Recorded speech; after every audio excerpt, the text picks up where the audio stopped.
My husband had been to the day centre in 16th January last year, 2007, and I'd got him off the coach in the evening, and we'd had a snack, and we were sitting together watching television, although I never knew quite how much he understood of what was going on. And he started to get up, and I went to help him, but he sat back down again. And it didn't worry me. I thought perhaps he was just feeling a little faint, and I got him some whiskey. And I had care line installed.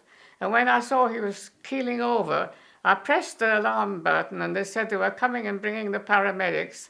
And I just turned to him, and he keeled right over and took 3 breaths, not struggling ones, but each one slower than the last.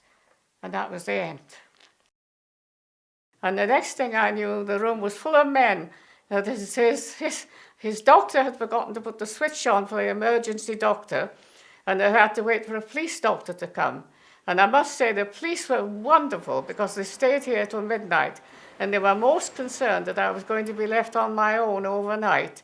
And the next day they sent 2 police welfare officers round, a man and a woman, to make sure that I was all right. So we decided to move him into another nursing home. Unfortunately there he only lasted 1 month. He went 25th of February and died on the 25th of March. It's just my father meant the world to us. And, you know, it's the way he died. There are different versions that broke our heart in the last nursing home, to tell us that he was unwell at lunchtime, and they didn't call an ambulance, they didn't call a doctor or the family, and left him there in that room for 7 hours until he died. And then the manager retracted the whole story and said it all happened very quickly. But it took him a long time to admit the second version. And we had sleepless nights, waking up at night, visualising my father pleading for a doctor or something like that, or a member of his family, and that he had to die alone. We were inseparable for 50 whole years. This September it would have been. He's been a marvellous husband, father, and a war hero. You know, I've lost them all.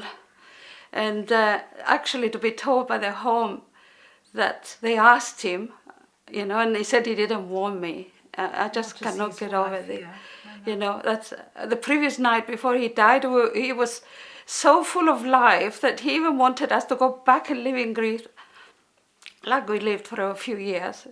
He said they were the best years of his life, and he wanted us to he wanted to get well enough, in other words, to go there. I felt annoyed that my father's age seemed to play a very big part, yes, whether he was going to live or die, really.